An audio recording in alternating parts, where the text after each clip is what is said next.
Hey guys, so it's about 10:30 in the morning and I've already had about 3 bowel movements since I woke up. I don't know what's going on, but I guess it's expected. I'm in a flare. It's just a little disheartening since the last week has been so good.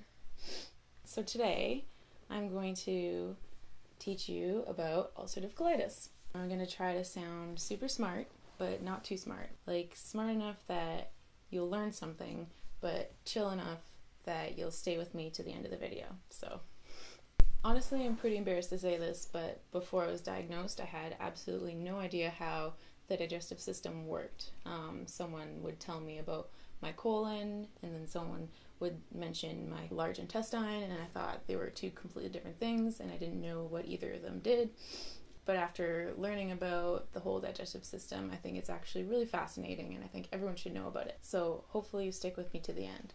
So for the purpose of this video, I'm going to assume that you were like me, you were recently diagnosed, you had no idea what the words ulcerative colitis were, and you didn't know what your colon did. So basically, I'm just going to tell you everything that I wish somebody told me when I was diagnosed with ulcerative colitis, instead of just handing me this pamphlet with an overwhelming amount of information about what it is and what kind of drugs to take. So ulcerative colitis and Crohn's are categorized as an inflammatory bowel disease, which means it's a result of inflammation of your gastrointestinal tract. IBD is also a chronic disease, so it means you'll have it for the rest of your life. The difference between ulcerative colitis and Crohn's is mainly the location of the inflammation.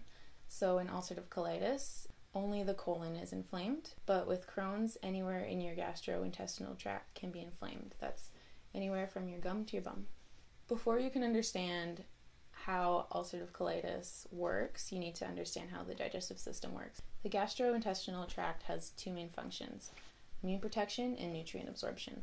Your immune system helps protect your body from potentially harmful bacteria or viruses. And when we talk about nutrient absorption, it's basically your digestive system.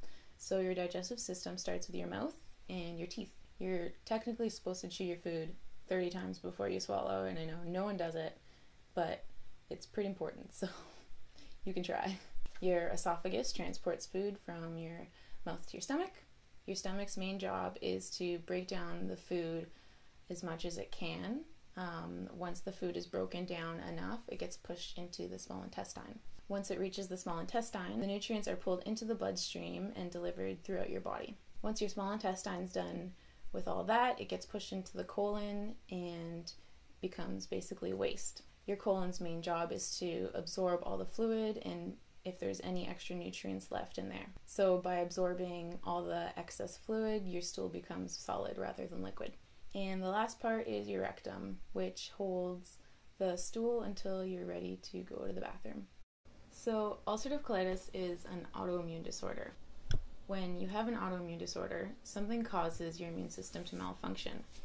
In ulcerative colitis, it starts to attack healthy tissues within your digestive system, like your mucosa. Your mucosa is your inner lining of your colon, which is needed for fluid and nutrient absorption. So when your immune system attacks your mucosa, it creates ulcers, basically an open sore on your colon. So when your mucosa is damaged, parts of your colon are exposed, which cause bleeding. In a normal response, your immune system will send white blood cells to damage parts of your body. But in ulcerative colitis, it sends way too many. This will cause inflammation, and a lot of inflammation can be really damaging to your intestines. That's why we take steroids like prednisone to reduce the inflammation. There are different types of UC relating to the severity and the location of the inflammation. Ulcerative colitis always starts in the rectum, so your rectum is always inflamed when you're in a flare. First type of UC is called proctitis, which is when your rectum is inflamed.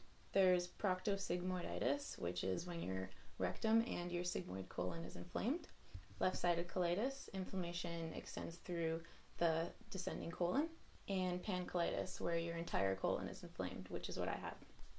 When you're in a flare and your rectum is inflamed, its ability to hold stool is greatly reduced. This causes you to have more frequent bowel movements. When parts of your colon are inflamed, the ability to absorb fluid from your waste is drastically decreased. So this is why we get diarrhea.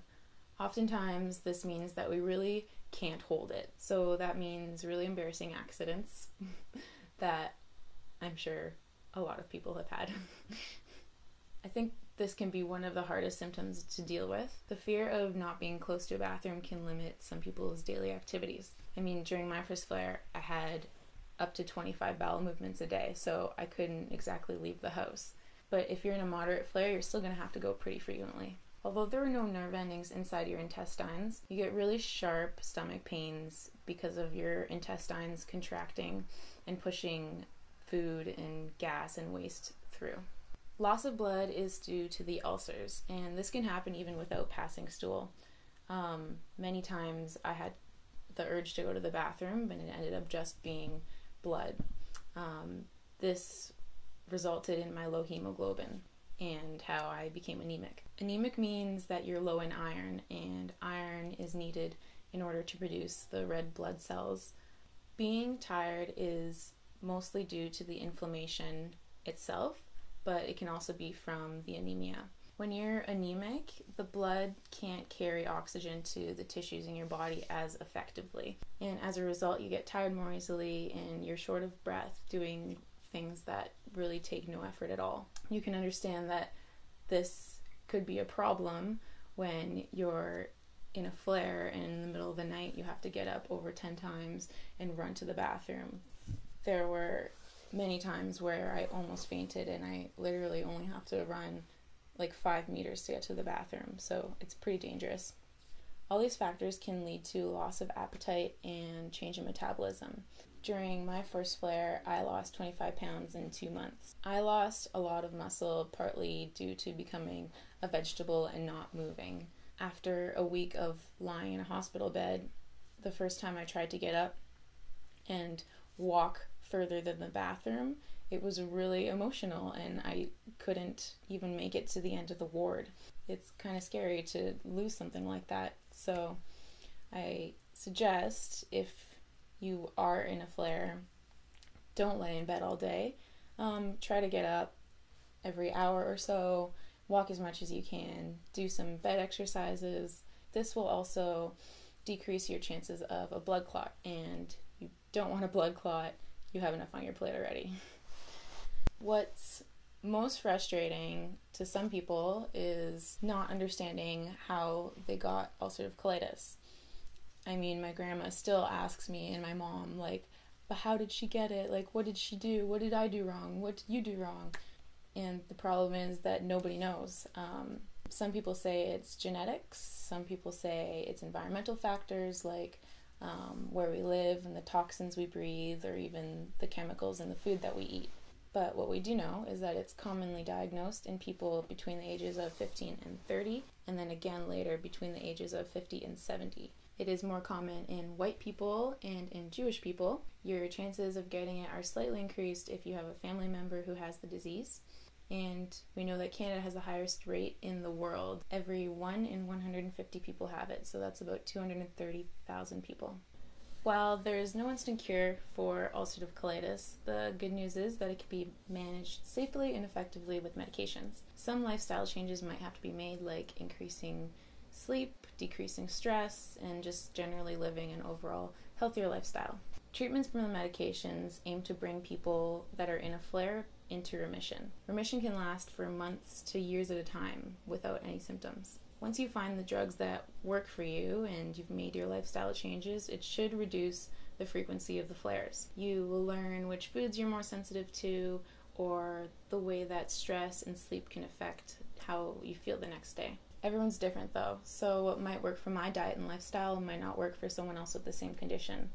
There's a lot to learn about yourself with this disease. So it's important to track your symptoms and be aware of what's working and what isn't working for you. The Canadian Digestive Health Foundation has this amazing app called GI Bodyguard that helps you track your symptoms, your stools, your pain, your blood, your medications. It even helps you set reminders to take your medications or drink water. What's cool is that this app can compile all this information into a report that you can share with your doctor, and this makes it easier for you guys to come up with a plan that works for you. You can download this app at cdhf.ca/GIBodyguard for free. if you get a flare and you have to miss work or miss a trip or cancel plans, it can be really embarrassing to talk about, and people just make excuses about it. But what I've learned is once you're open and honest about what's going on, people are very supportive and understanding, and this disease gets a lot easier to handle. So with all these ups and downs, it's really important to remember that your life will get back to normal. It might be a new normal, but it's normal just the same. If you do want to learn more about ulcerative colitis and Crohn's, you can visit the Canadian Digestive Health Foundation's website. It's a great tool for anyone with IBD or anyone that wants to learn more about the digestive system or any kind of digestive disorders. So that's it. I hope this helped you understand a little bit more about ulcerative colitis. I'm proud of you for sticking around, and I'm proud of myself for keeping you here.